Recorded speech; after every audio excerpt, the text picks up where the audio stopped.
In the heart of Nakuru, Kenya, thousands of young people carry within them enormous dreams for themselves and for their families. But for many, the road to that future is blocked by one single barrier, and that is the cost of education. The Pauls Charitable Foundation was born out of grief and love.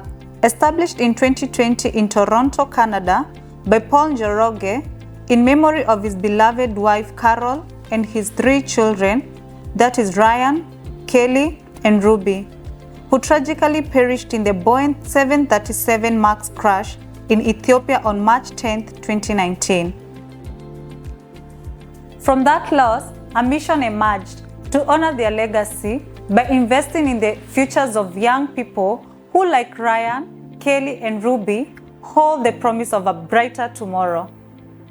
Every year, the Pauls Charitable Foundation identifies bright, needy, and deserving students from public junior secondary schools in Bahati constituency, Nakuru County, to sponsor them for their senior school education. In January 2026, the Pauls Charitable Foundation welcomed that cohort that consists of 30 students. The cohort is named after little Ruby Pauls, whose spirit of joy and possibility lives on every student we support.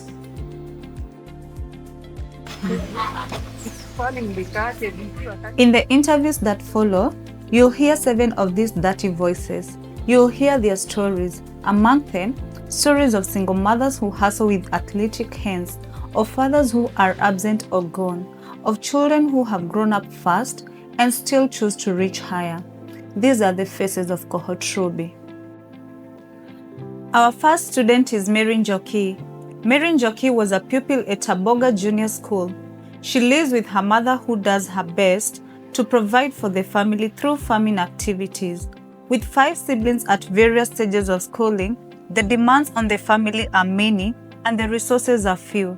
Mary is the 4th born in a household where farming is both a livelihood and a struggle. Despite the weight of a family, Mary has carried herself with purpose. She believes this scholarship is her pathway to achieving her career goals, and through that, a way to give back to the family that has given her everything. Kwa majina yangu ni Grace Mudhoni, na mimi ndio mama Mary Njoki, na Mary ni wa 4 na kuna watoto wengine 5 katikati yake. My name is Mary Njoki from Taboga Comprehensive School. I scored 60 points. On a typical day, I woke up at 4 a.m. I have some revision. When it reaches 5, I just take a bath and then continue with my preparation, take a tea break, and then go to school at 6. Since it is a long distance, I go after school. I come and help my mother with some house chores, maybe almost 2 hours. Then I have some revision until midnight. Then I go to sleep. At home, in house chores, say like fetching water, it takes a lot of time, but I just manage them by, let's say like I fetch water at weekdays, but weekdays only on Tuesday and Saturday, since water is mostly used. So sometimes when it's my turn to wash the utensils, I wash it Sunday so that I can get my time to have some revision. Haikukuwa kwa njia ya urahisi juu ilikuwa shule tunalipa mdogo mdogo, na mimi ndio breadwinner wa kwangu. Kuna vile venye napataga pesa yangu napata kwa kibarua yenye naweza pata, na nyumba ni ya kukomboa. Sasa vile kuko hivyo, sasa mzigo ilikuwa mzito. Some of the challenges that I went through during my education in Taboga, they include like uniform. When I was entering JS, there was a lot of struggles. They needed at the same time locker, at the same time uniform. So I stayed at home almost a week waiting for uniform, the locker, for money. When I'm at home, hey, it was almost a challenge.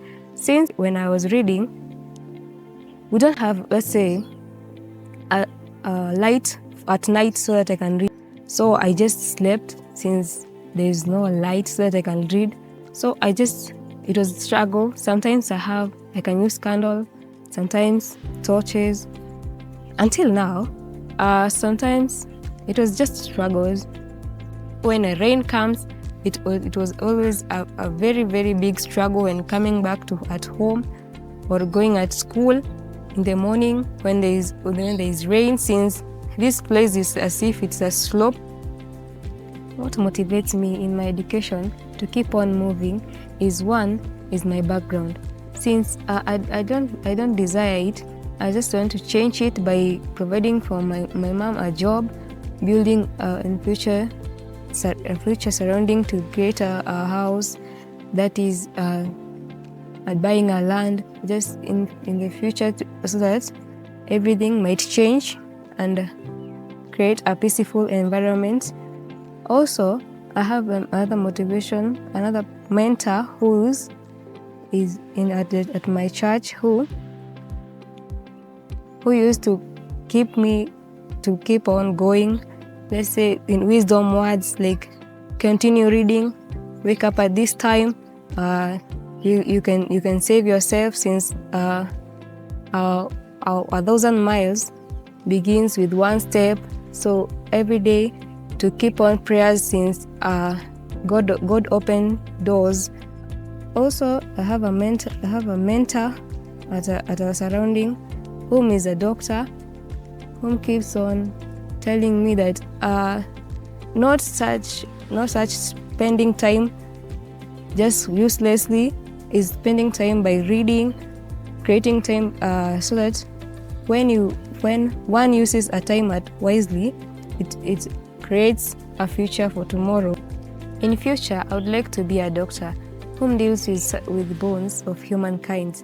So in our area, most of old people at an age under 80s, most of them they struggle. They seem sometimes it is their bones, they can't walk, and this costs them, since they would like to go to the hospital, which is very far distance. So when I grow up, I would like to help them in one way, like treating them so that I can save their life, since some of them they die.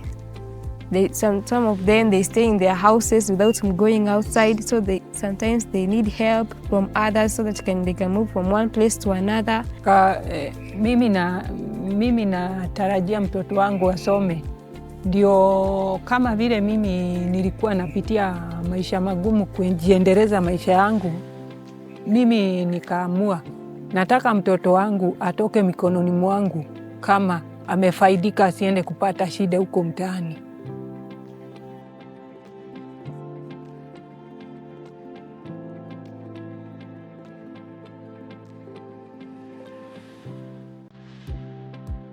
Some stories arrive with a weight that is difficult to carry alone.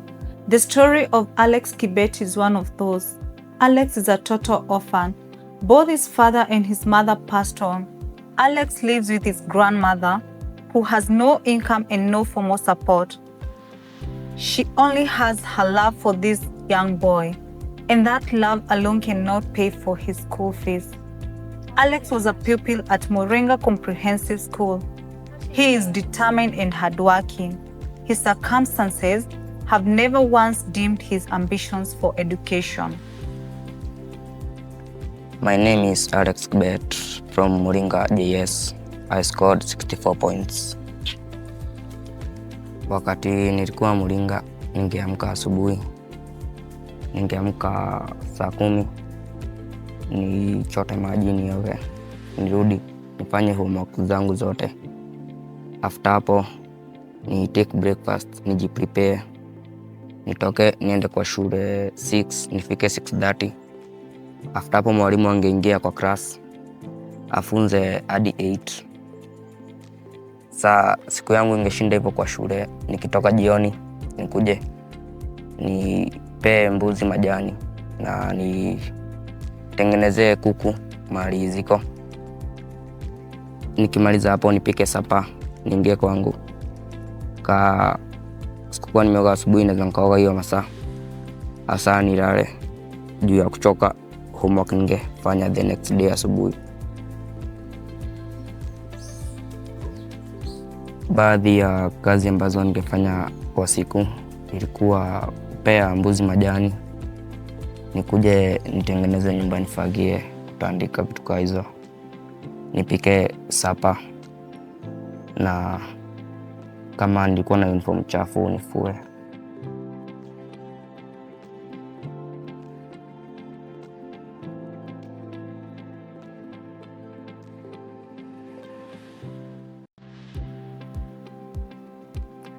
Baadhi ya changamoto nilizopitia, moja yake ilikuwa ni ungekuta wakati mwingine tumetishwa pesa fulani kama kulipa mtihani.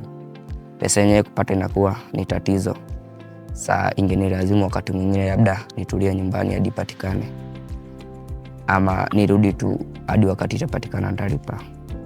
Nyingine ni kuwa mwalimu wakati mwingine angetupea kazi ya ziada tukatafiti kwenye mtandao. Kupata hivyo vifaa vya kutafiti ingekuwa changamoto. Unakuta wakati mwingine narudi shuleni sijafanya hiyo kazi. Kilichonipa motisha ni kwamba sikupenda maisha tuliyoishi, na ningependa kubadilisha maisha yangu na ya familia, na nikuwe nikimprovidea nyanya yangu. In future, I would like to become a robotics specialist so that I can earn some good money that would help me change my family situation and financial status. When I got the news that I was selected by the Pauls for the scholarship, I got very happy. I knew that I would now go to a boarding school, which was impossible, and I would achieve my dreams there. Wale siri ndatigirwo nake na mĩaka 2, nyina agĩkua. Hakwa ngĩkĩmũrera, ndamũtwara natharĩ, ndamũtwara cukuru. Rĩu akinyire hau arakinyire rĩ, na inyuĩ mũrakĩmuoya. Ndĩrakĩra Ngai nĩ thengiũ nĩ ũndũ nĩ mũranjĩkire wega. Ngai amũrathime, na mũririkane. Ciana rĩ, ndarĩ na ciana 11 magĩkua othe. Mũndũ o mũkũrũ kũrwara agakua, magĩkua othe magĩtigara mwana ũmwe. Mwana ũmwe rĩu nĩwe ngoragwo ndĩ nake, nake kũrĩa aikaraga ndakoragwo na kĩndũ angĩndeithia nakĩo. Aikaraga tondũ mũrũme nĩ mĩrĩngĩti endagia. Ciakinya hau rĩ, arĩa ndĩnao gũkũ, ciana icio ndĩnacio gũkũ nacio rĩ, hatirĩ mũndũ ũrĩa ũngĩndeithia tiga nĩ ciiki ũrandeithia. Tondũ rĩu nĩmuona ta ũcio wahĩtũka handũ angĩhutia kĩndũ no kũũrũra. Mũirĩtu nake atũraga ndũnyũ, ekaga hwaĩ-inĩ na nduma ndagĩka acaragia no kũũrũra atagacoka. Rĩu njikara gũkũ ndĩ nyiki, itarĩ mũndũ kũndeithia. Niĩ ndĩrakenire nĩ ũndũ wanyu kũndeithia mwana ũyũ. Nĩ ndĩracokia ngatho gĩtũmi ona ndangĩrathomire hote kũthomithia. Ingĩrahotire tondũ ndirĩ na kĩndũ gĩa kũhota kũmũtwara na mbere. Ngakĩra thirikari yanyu ĩthereme na Ngai amĩteithie. Ngai ateithie mũthuri ũcio tũteithĩtie, atheremie mũciĩ wake, na Ngai amwĩke maũndũ mega, rathima wĩra wa moko make.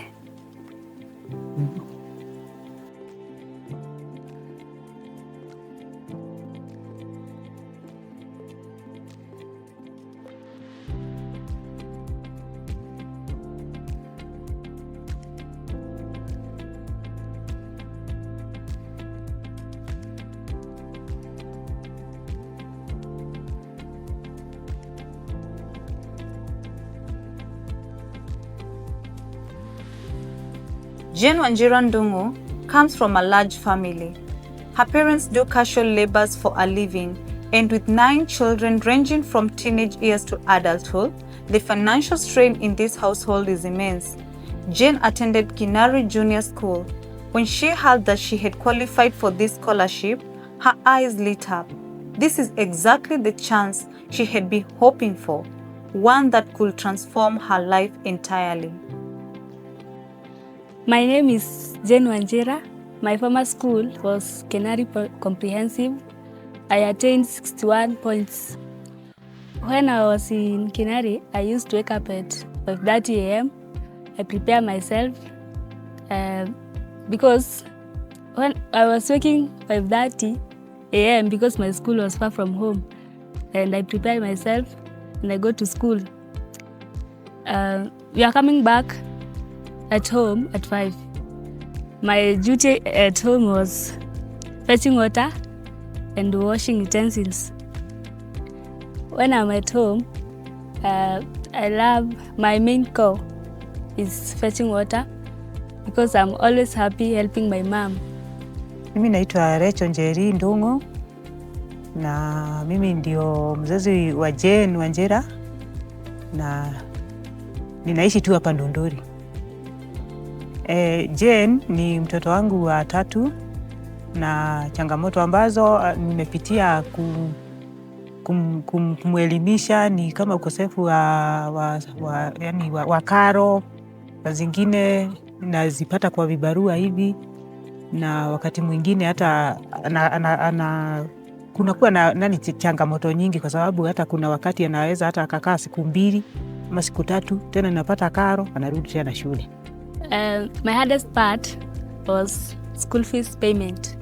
Yes, I was being sent home frequently because of school fees.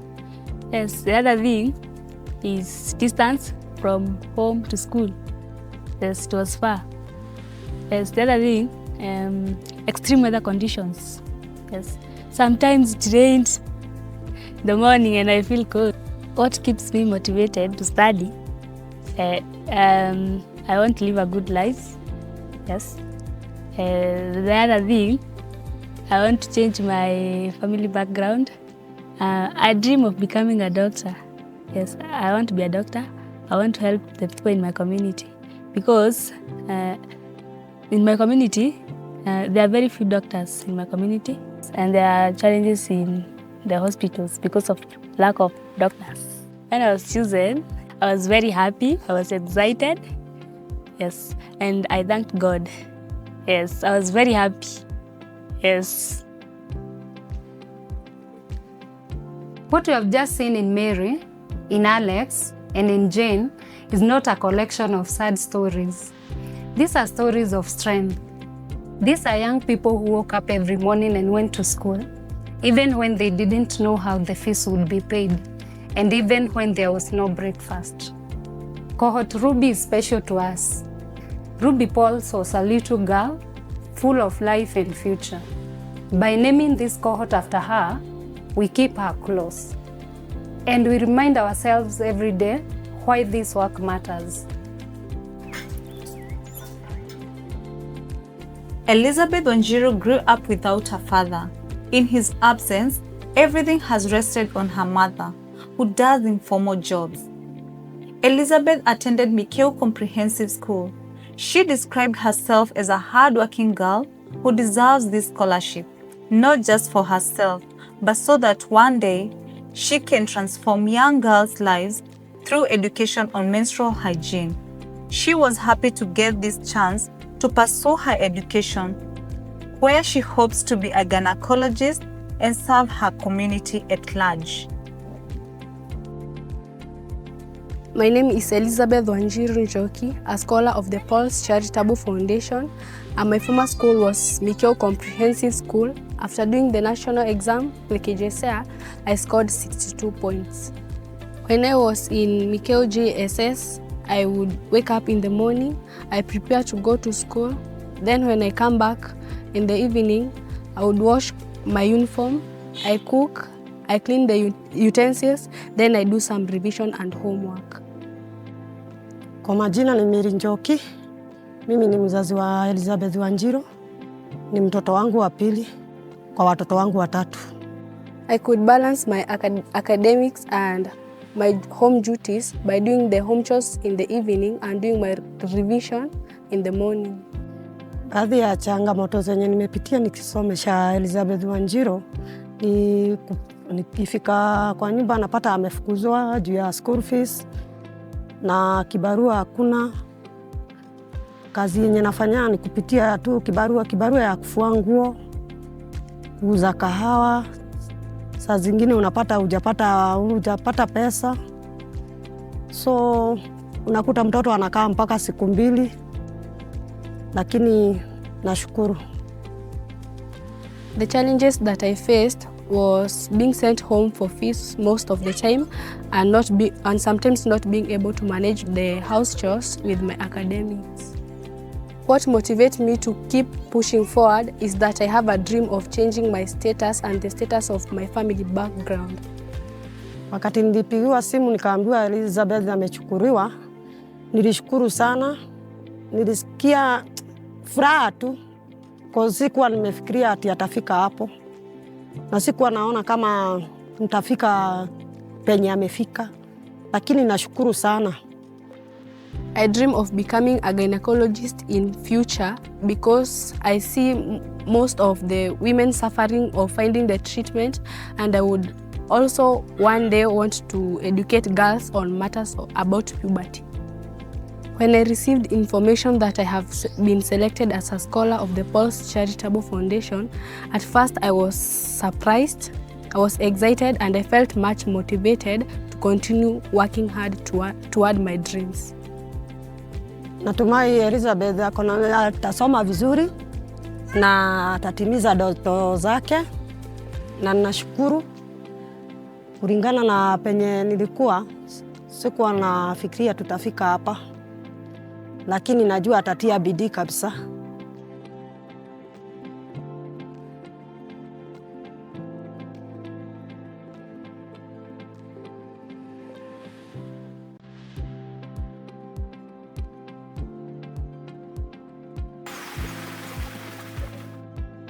Nelson Muriuki carries more than most young people his age should ever have to carry.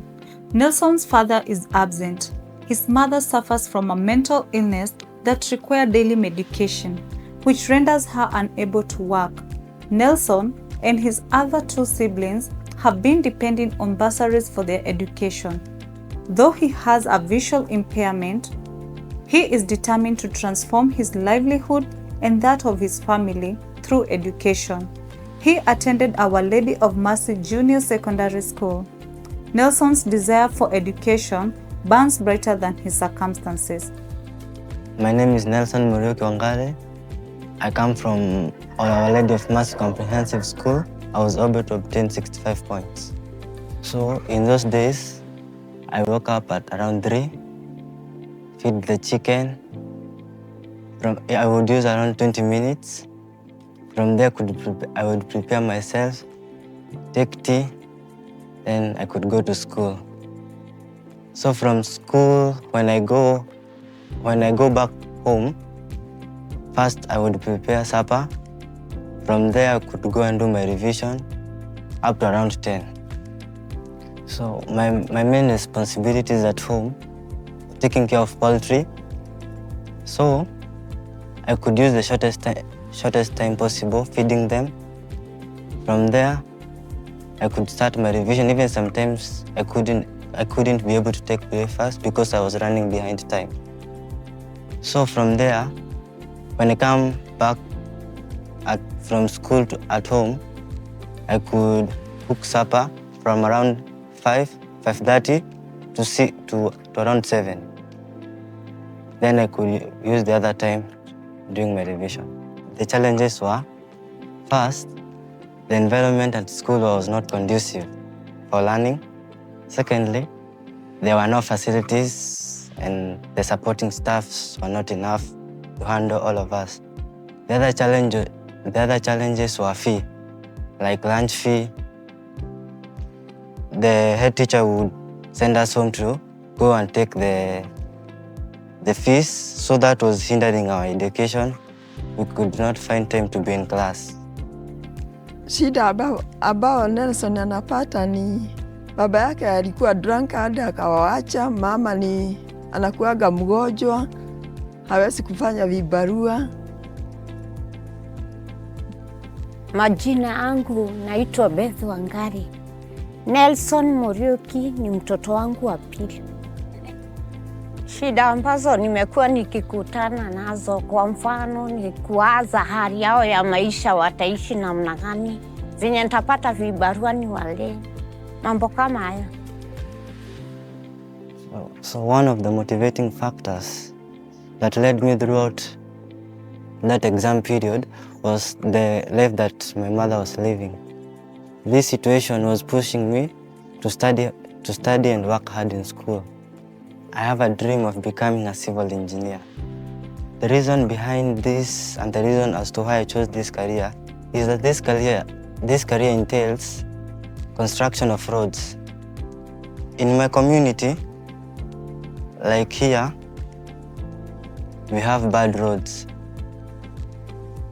So when I grow up, I would like to construct them again, because these roads are causing many accidents. This, to me, it was not a scholarship. It was an opportunity. The reason as to why I viewed this as an opportunity, this academic assistance will help me be able to change the life of my family. How I want my life to be in 10 years' time. So, first, I don't want to live just good life. I want to create an impact to the society. I return what I've been instilled through my... I instill what I've learned from school to my younger ones, and even change the society, and even help my younger ones academically, and even assist others to attain their dreams. Eric Mwaura lost his father when he was in grade 7, right in the middle of his junior secondary school years. That loss changed everything. His mother has no formal employment. She does casual jobs, doing what she can, earning what little the day offers. But the money she brings home is not enough to cover all the family's needs. Eric was a pupil at Nakuru Workers Junior Secondary School. He is a disciplined and a quiet young man, determined to pursue education to transform the livelihood of his family and the community around him. My name is Eric Mwaura from Nakuru Workers Junior School, and I managed to get 66 points in my KCSE exam. On my daily schedule, I will wake up, at 5:30, prepare myself to go to school. After school, I'll come back home, help my mother with house chores like cooking. After that, I will do my homework and my revision, then prepare myself for bed. On weekdays, after school, I'll come immediately after school. I take my bath, and at 6 to 7, I help my mother cooking and doing other house chores. After that, I will take supper with my parent. From 8:30 till 10, I'll do my homework and my personal revision. And on Saturdays, we went out of school at 1 p.m. I'll come wash my clothes, do my revision and my homework. Till 7, I help my mother with chores. Then I continue with my revision. In future, I'd like to become a doctor so that I can help people in my society who are suffering from different diseases, and also to make money to help others financially. When I first heard that I've gotten the scholarship, I was very happy and also relieved, because I was wondering where my mother will get the money to pay my school fees. Okay, kwa majina naitwa Lucy Nyambura Mwaura. Mimi ndiye mamake Eric. Niko na watoto wawili, wale wako uhai, na Eric ndiye first born. Nimekuwa na challenges kadha na kadha wakati nilikuwa nasomesha watoto wangu. Kwanza wakati ule babao aliaga 2023, juu saa hiyo sina kazi, nafanya kibarua. Nilikuwa najiuliza sasa 300 zitatosha kulipia watoto shule, nilipe nyumba na wakule. Lakini kwa kupitia hiyo changamoto kadhaa, nikapata tu msamaria mwema akanisaidia kukuwa nalipia Eric shule. Wakati ule Eric alifanya grade 9, usiku saa zingine nilikuwa nakosa usingizi nikifikiria sasa nitamlipia, amepita nitalipaje, sina pesa za kumlipia shule na ameitwa national school. Lakini wakati ule nilipigiwa nikaambiwa niende nijaze form ya scholarship. Nilisikia furaha juu hata nakumbuka nilikuwa kwa mama mwingine nikishukua nywele. Mpaka huyo mama alistuka, aliniuliza, mama Eric ni nini umesimama unashangilia? Nikamwambia ni furaha, nimesikia furaha kwa sababu Eric atapata scholarship. Ilikuwa siku yangu ya furaha sana. Kwa Eric ninamuombea kwa vile sasa amepata hiyo scholarship, na alikuwa anatamani sana kwenda high school na naende national. Mpaka wakati mwingine alikuwa ananiambia, "Mam, kwani huna imani? Mimi nitapita na nitaenda national." Na sasa juu amepata scholarship hiyo, hana kikwazo ya kulipa school fees. Namuombea tu atie bidii kwa masomo na aweze kuachieve dream yake ya kukuwa daktari, na ninajua Mungu atamsaidia. Ningependa sana kushukuru the Pauls Charitable Foundation kwa sababu ya kuchukua hiyo mzigo ikakuwa rahisi kwetu, juu ilikuwa mzigo mgumu. Sasa ningesema tu Mungu awabariki na wazidishie na wasiwahi kosa, ndio waweze kusaidia watu wengine kama sisi vile wametusaidia. Mungu awabariki sana. Every student that you have seen in this video went through a transparent selection process. Our team visited schools across Bahati constituency in Nakuru. We met with teachers and reviewed the academic records of these students. We later on sat with these students and we listened to them. Cohort Rubi represents a milestone for our foundation. 30 students, 30 families, 30 futures being shaped right now. When these students complete their senior secondary education, the ripple effect will be felt for generations. That is the legacy of Rubi Pauls. That is the legacy of Carol, Ryan, and Kelly. And that is the work that we'll never stop doing. Our final story is of Eliud Macharia, a young man whose strength comes quietly in the spaces between hardship. Eliud's parents are not living together. His father left the family, and his mother, who suffers from arthritis, has been left to carry everything alone. Despite her condition, she does simple tasks every day to earn a living. Eliud was a pupil at Nakuru Workers Comprehensive School. He is gentle, kind, and very determined to be successful in life. My name is Eliud Macharia from Nakuru Workers Comprehensive School, and I scored 68 points. I used to wake up at 4, do my revision studies from 4 up to 6. Prepare myself from 6 to 6:10, then rush to school. Then after school, I get back home, assist my mom with some chores such as washing utensils, cleaning the house. Then afterwards, I go and do my revision till 10. Then afterwards, I go and sleep. I had 3 main challenges that were lack of school fees, sometimes getting ill, and another one, lack of learning items such as revision books, calculators for figures and set. But the most difficult challenge was lack of school fees. I would like to become a neurosurgeon when I grow up, and so as to live a better life than the one I'm living right now. I felt excited and hopeful because I knew I would study throughout without any distractions until the end of my senior school studies. Naitwa Esther Muthoni. Mimi ndiye mama Eliud. Na Eliud ndiye watatu kwangu. ndiye third born.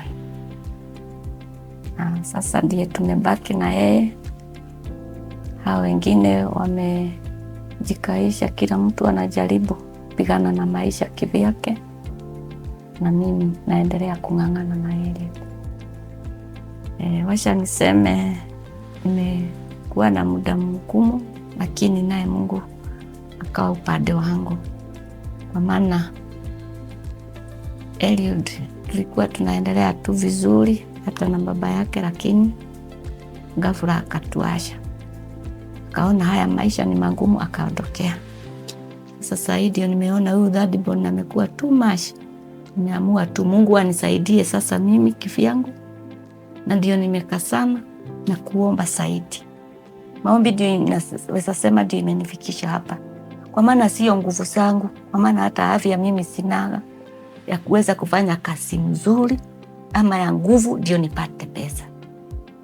Mungu ndiye ametufikisha hapa na Eliud. Nimemang'ang'ana na ile naweza fanya biashara yenye naweza fanya. Nilikuwa nauza uji, nikalemewa kwa ajili ya afya, nikaendelea kutafuta ni wapi naweza pata kibarua rahisi light jute yenye inaweza andamana na afya yangu, kwa maana nilikuwa nimeambiwa niko na arthritis. Mpaka nimeendelea hivyo tu nikisaidiwa na marafiki mpaka nikafika mahali nimefika, na bado naendelea kung'ang'ana. Ninajua Mungu ataendelea tu kutusaidia na Eliud. Kupitia nyinyi niliomba tu Mungu na akanifanikishia kwa ajili yenu. Nyinyi nipatia maombi yangu ya kujibiwa. Otherwise maono ya Eliud vile ananiambia kila wakati, ananiambiaga hata yeye hataki kwenda university hapa, ataenda anataka kwenda hapa. Na mimi bado naendelea kumtia nguvu na ninamwambia hiyo unataka na unatamani, hiyo ndio itafanyika, kwa maana hata mimi naamini Mungu hiyo ndio atatenda, na Mungu awabariki. Each of these students has shown us something remarkable, that determination does not wait for perfect conditions. The Pauls Charitable Foundation is committed to working with them every step of the way as they build the futures they deserve.